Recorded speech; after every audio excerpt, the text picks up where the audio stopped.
I'm seeing the future. Let's talk about it.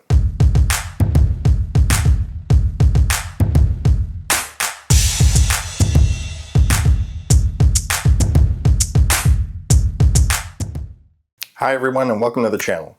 Well, I was about due for an eye exam and new glasses, so I took this opportunity to get the new Ray-Ban Meta glasses and see how they work. So today we're going to talk about the glasses, what I like and don't like about them, look at the app, and talk about some things to watch out for if you're thinking about getting a pair. So let's start off with what these glasses are. Back in October 2021, Ray-Ban released the first generation glasses called Ray-Ban Stories. In October 2023, they released this version called Ray-Ban Meta Smart Glasses. The first gen had two 5-megapixel cameras, 3 mics, and a Snapdragon AR2 chip. These glasses, Gen 2, have a single 12-megapixel camera, 5 mics, and a Snapdragon AR Gen 1 chip. They also have improved audio quality, directional audio, longer recording time, and more storage. Meta just announced that they are working on a Gen 3 model that would be coming out later this year with a heads-up display or display in the lens.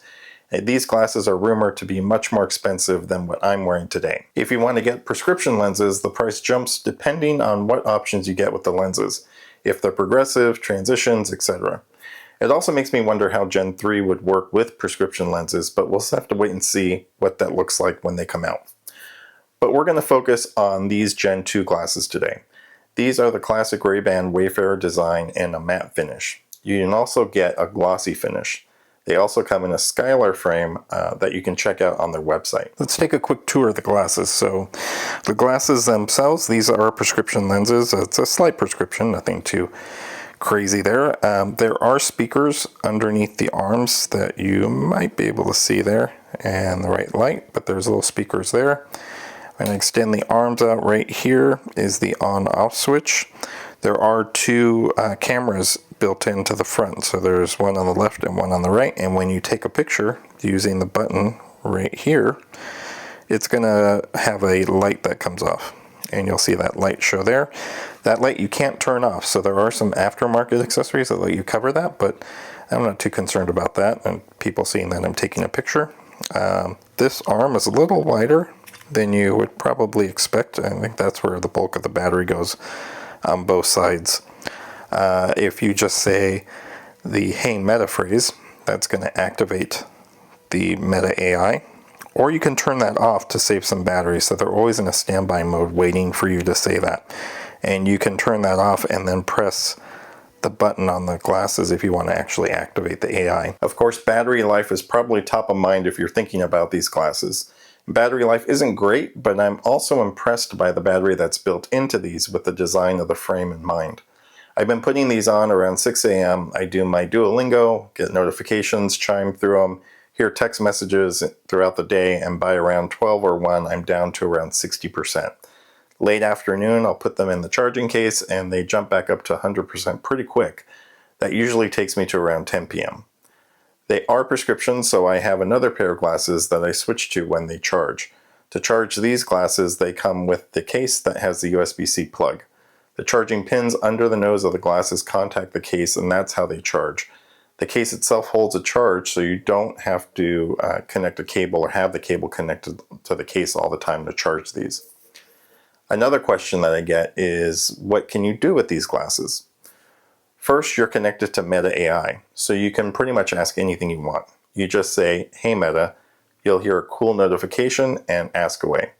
A recent improvement lets you ask follow-up questions after your first answer back. You can also be looking at something and ask what you're looking at. Meta will tell you. There was a flyer posted in our neighborhood in what looked like Chinese. I looked at the sign and was prepared to be awed when I asked Meta what this sign said, and it failed. Translations are only in English, Spanish, French, and Italian. And yes, that's when you take out your phone and use the Google Translate app. That works just fine. There's still novelty at this point, but they're fun to use.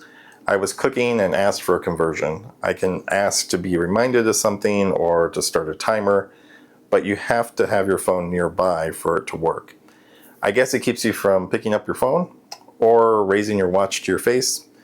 You can hear text messages read aloud, send text messages, make calls, connect to Spotify, Apple Music, a couple others, and of course, WhatsApp, Messenger, Instagram, and Facebook, the whole Meta lineup of apps. Your glasses can talk to you in a few different voices as well, including some celebrity voices. There's 4 Meta voices and 4 celebrity voices. I still think a cool thing is when you put them on. It's that futuristic Iron Man feeling. You put them on and you hear this cool notification sound that you're connected. In the morning you hear that and the voice telling you the battery percentage. This is the first time using direct audio for music for me, and it's really cool. I've always used earbuds or over-the-ear headphones. These are really nice to hear the audio without anything in or over your ears and people around you not hearing it. Overall, I like these glasses more than I expected. They've got more functionality built in than I anticipated. I'm not connected to the Meta apps, but still get pretty good use out of the glasses. With them being prescription, one thing I like is that I can still use them if the battery dies. They're still just glasses that help me see, and the transition lenses work great without relying on battery. If I'm on the road, I take the charging case and put my non-smart glasses in them, and I'll just switch out my glasses when I need to charge. I also bring the case and my other glasses in case I go someplace where a recording device like these glasses is not allowed. The glasses do have an on-off switch, but it's easier to just switch them out if you run into a situation like that. But what I really like about these glasses is that I feel like it gives me a peek into what is hopefully coming with Apple glasses. Being so in the Apple ecosystem, I'm looking forward to seeing what Apple develops and what I can do with their glasses being tied into all of their apps. Until then, these are fun to use and can be helpful at times when you remember that you've got smart glasses on.